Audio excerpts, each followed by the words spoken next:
I love this freaking truck. It's an awesome truck. Been through some tires here lately. I've been kind of having to put some used tires on it. I'm putting it to work for sure. This welder's kind of heavy. It's old. Still a freaking great welder though. But yeah, it wouldn't go on the other truck very nicely, I don't think. This thing hauls it around like it ain't nothing. I've done pulled a trailer with it. I've done hauled this, hauled 600 gallons of water, 300 gallons of water.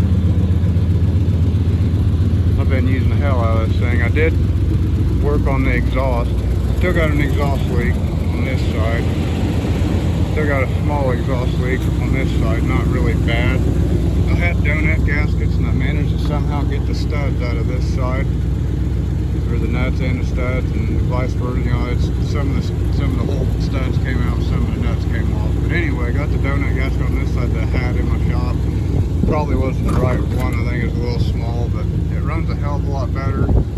It's TPI 454, so TBI probably needs a distributor by now. It's got like every now and then it'll pop, kind of misfire.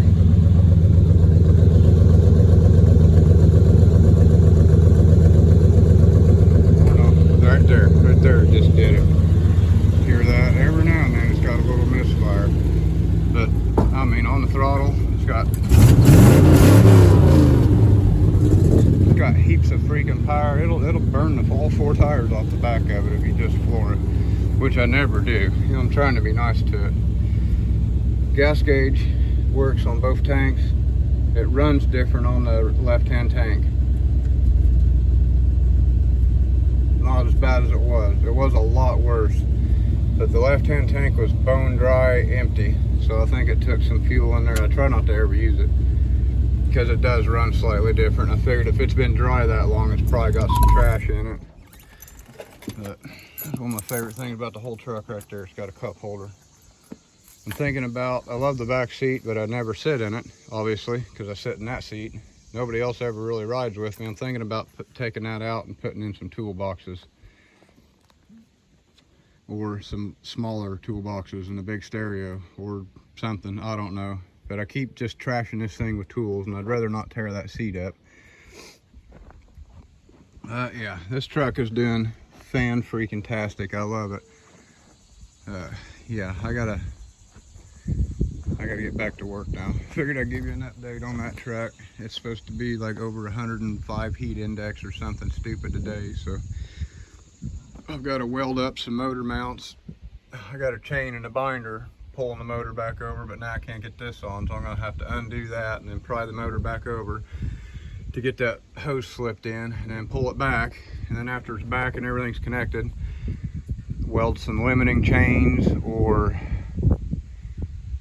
something around that motor mount. These motor mounts just set back here, and the whole engine keeps walking over and pulling this shit apart. And they even made this longer, which I'm aggravated about, because if the engine was where it was supposed to be, like it is right now, that's where it goes. It's straight, it's square, it's true.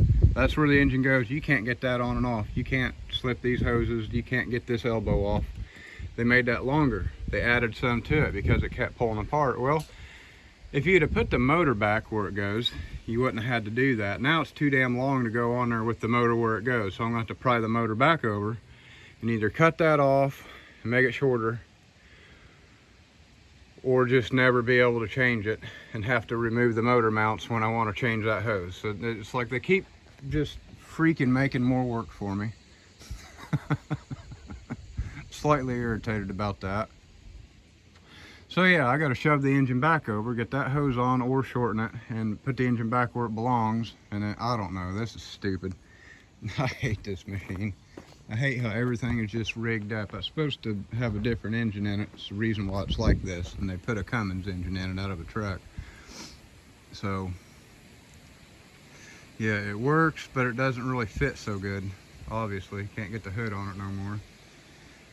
But yeah, that's what I got going for me. So, got this thing out here with a welder on, and I'm gonna make something happen. And unfortunately, I can't get the power to work on this damn thing.